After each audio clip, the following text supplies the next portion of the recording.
I'm Adrian Terry, and I'm joined today by Jerry Powers. This is a message brought to our local community by Citizens for an Open and Responsible Edgewood. We wanted to bring you the latest, hottest, fresh off the press news that has ever occurred in Edgewood. I hope that's not an exaggeration, Jerry, but we got huge news today from the New Mexico Supreme Court.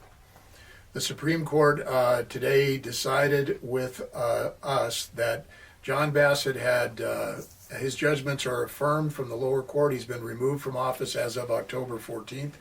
He came out in the paper last week denying that there was any substance to all this, saying it was just allegations. Well, the Supreme Court has disagreed with him in this finding today. The town filed a petition with the Supreme Court. That petition was denied.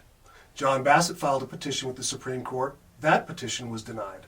There was a stay entered in the case that kind of put things on hold for a while because we've been involved in this process a couple of years now already. That stay is lifted and vacated, and there was a motion filed in the case by two intervening town councilors to whom we have the greatest deal of respect.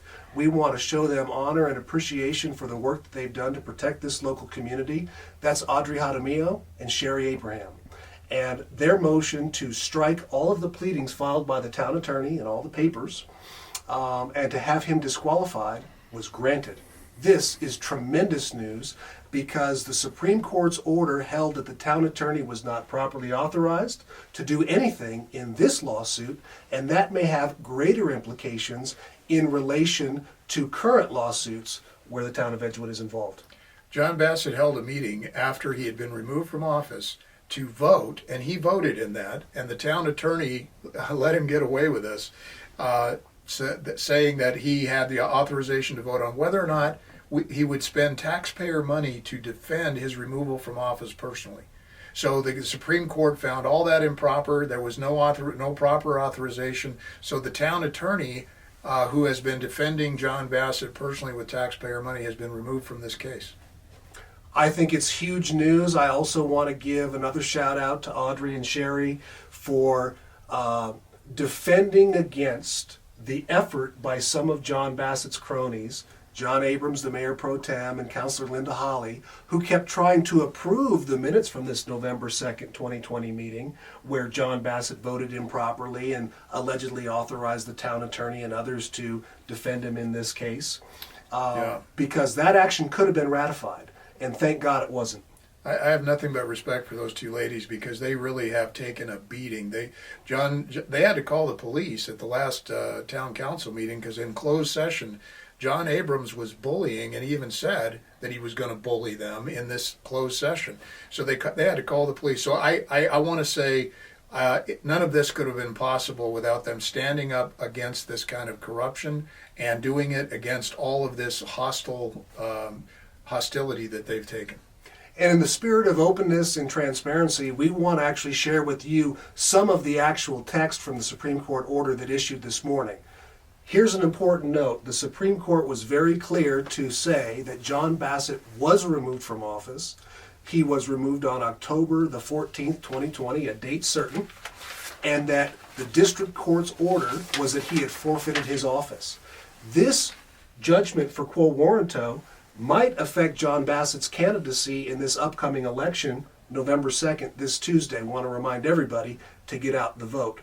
But in his candidate declaration, he made a representation that he would be qualified to be an Edgewood commissioner if he was elected. We know now that that is not true.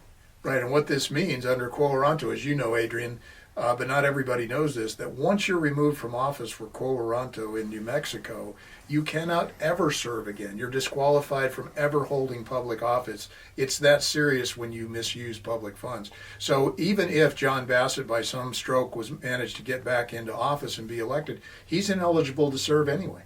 That's exactly right.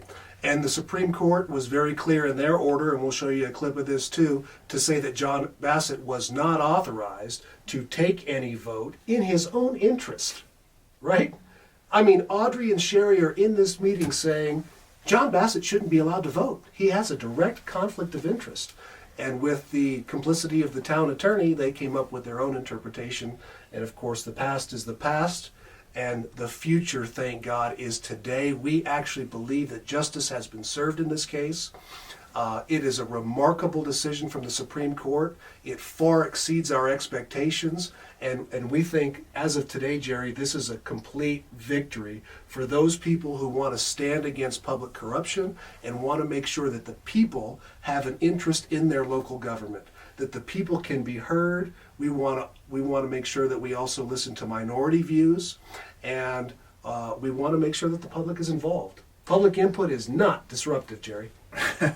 It's essential, Adrian. And as you know, the people have voted in overwhelming numbers for this change in form of government, primarily because of the corruption that was going on. Commission manager government was designed to prevent corruption. So this is another huge step, and I want to thank all the supporters of CORE, the citizens that have stepped forward in whatever way, in contributing time, money, and even voting, speaking out on social media against this kind of corruption, because it takes everybody to do this. It's a huge Herculean task to stop corruption on this level once it takes root in a town. It's been a collective effort. It's truly been our honor and our privilege to work with the others in our community to bring openness, responsible governance, and transparency to Edgewood. You got to fight for your local community. We believed we did. That's what we've done. And as of today, it looks like victory is in hand. So I want to say congratulations to the people of Edgewood. This is huge. It's another major step toward restoring open, honest government in Edgewood, and we're almost there. Please go out and vote. It makes a difference. This is the last step we need before January 1 to make sure that we have good, honest candidates in office. It's a new day in Edgewood. This is Citizens for an Open and Responsible Edgewood, bringing you the latest breaking news.